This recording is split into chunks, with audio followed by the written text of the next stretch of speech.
I know that I'm not gonna live long.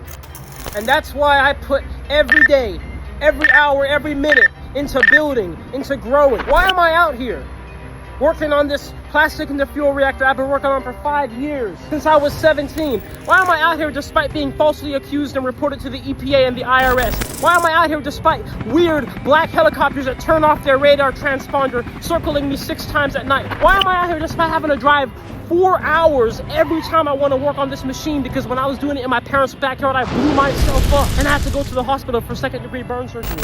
I do this because this is my mission, and nothing will steer my course but myself. In July 2025, a black inventor posted something that felt different from everything else he had ever shared on social media. He looked straight into the camera and said he was under attack. He asked people to screen record what he was saying and told his 1.7 million followers to keep him in their prayers.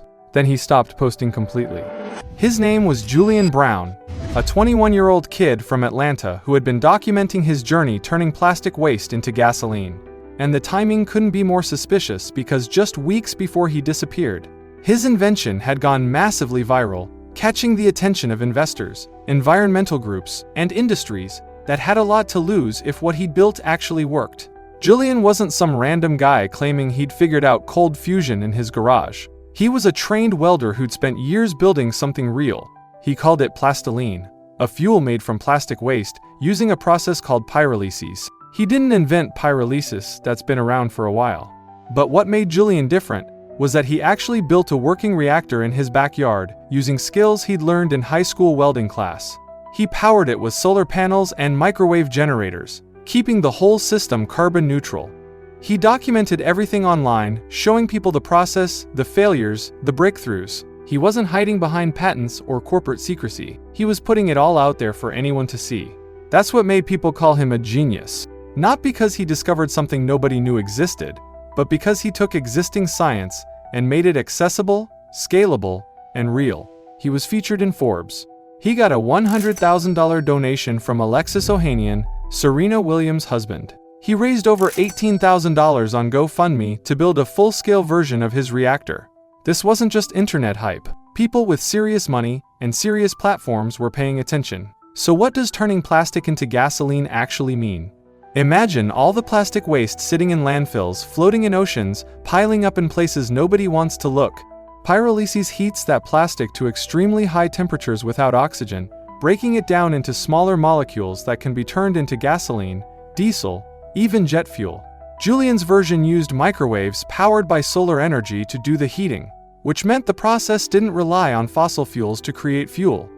Let's make this fuel, baby, from plastic waste.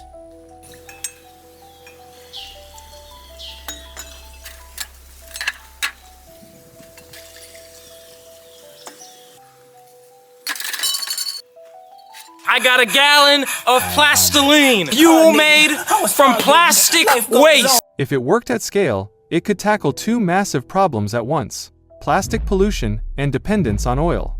That's the kind of idea that gets attention. The good kind and the dangerous kind.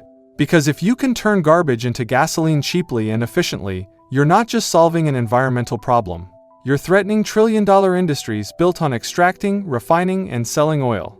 You're making fuel potentially free, or at least way cheaper than it's ever been. And that's where things get complicated. Julian's online presence had this energy that made you believe he was onto something. He wasn't polished. He wasn't corporate. He was just a young black kid in Atlanta showing people what he was building, piece by piece, failure by failure, breakthrough by breakthrough.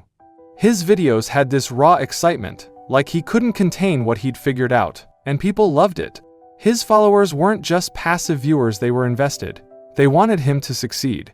They shared his posts, defended his work, hyped him up. But somewhere in all that attention, things started to shift. The tone changed. Julian started talking about being followed. He posted a video on June 14th, showing a helicopter circling his house in the middle of the night, shining a spotlight on him. He said it kept happening. Then he posted about strange activity around his property. People showing up who shouldn't be there. Feeling watched. The posts got darker. Less about the science, more about the fear. And then came July 9th. The video where he said he was under attack. Where he told people to screen record it because he didn't know if it would stay up. Where he looked genuinely scared. After that, silence. 2 weeks went by. No posts, no updates, no Instagram stories, no TikToks. For someone who'd been posting almost daily, documenting every step of his work, the silence was deafening. People started asking questions. Where is Julian Brown? His followers created subreddits, tagged the FBI, called on federal authorities to investigate. Conspiracy theories flooded social media. Some people said he'd been kidnapped by oil companies. Others said government agencies had silenced him. Some thought he'd gone into hiding because he knew his life was in danger. The speculation got intense because nobody had answers. Atlanta police confirmed they weren't investigating any missing person by that name. No official report had been filed. But that didn't stop people from believing something terrible had happened. Then his mother spoke. Nia Brown told the Daily Mail that Julian was safe, but couldn't provide details for security reasons. She asked people to stop spreading rumors. She said he was fine, just taking time away. The police confirmed they weren't looking for him. No foul play. No investigation. Case closed, right? Except that's not how it felt to the people who'd been following his story. Because if Julian was fine, why did he post that video asking for prayers? Why did he say he was under attack? Why did he disappear right after his invention went viral and started attracting serious attention? His mother's statement calmed some fears, but it also raised more questions. If he's safe, why the secrecy? If he's just taking a break, why the ominous warnings? And if nothing bad happened, why hasn't he said so himself? Here's where the story gets uncomfortable. Julian Brown is safe. His mother confirmed it. The police aren't looking for him. He's not missing in the traditional sense, but he's gone. Not physically, but in every other way that mattered to the people who believed in what he was doing. His social media went dark. His invention, which had been building momentum, stalled.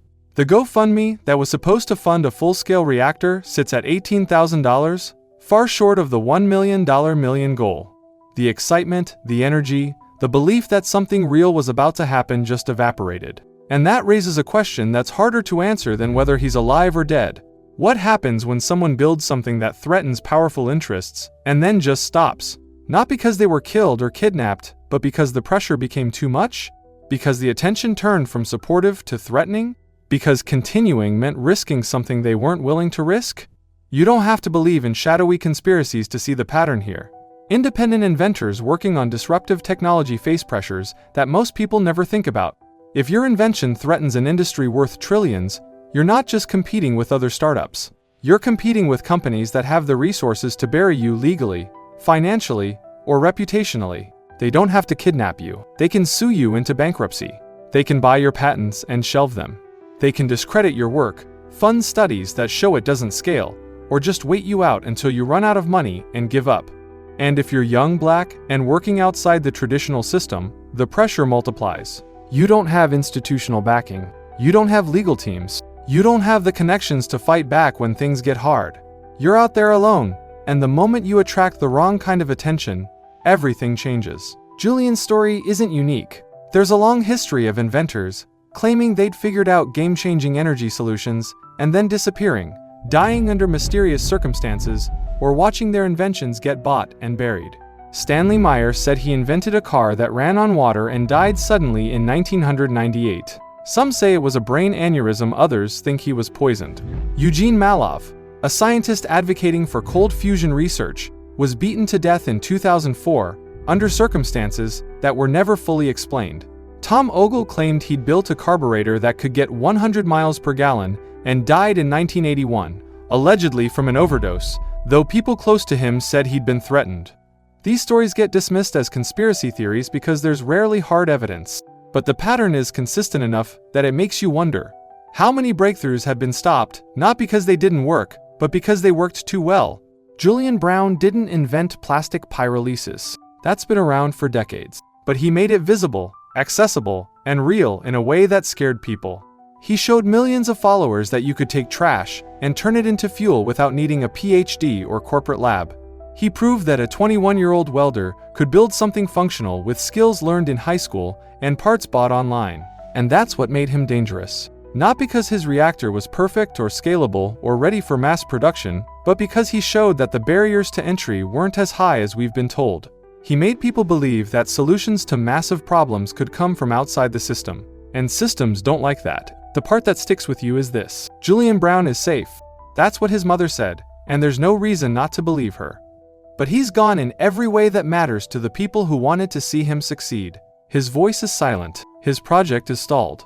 The invention that had the potential to disrupt industries and change how we think about waste and energy is sitting in limbo. Maybe he chose to step back. Maybe the pressure was too much. Maybe he realized the fight wasn't worth what it would cost him. Or maybe someone made it very clear that continuing would bring consequences he wasn't willing to face. We'll probably never know for sure.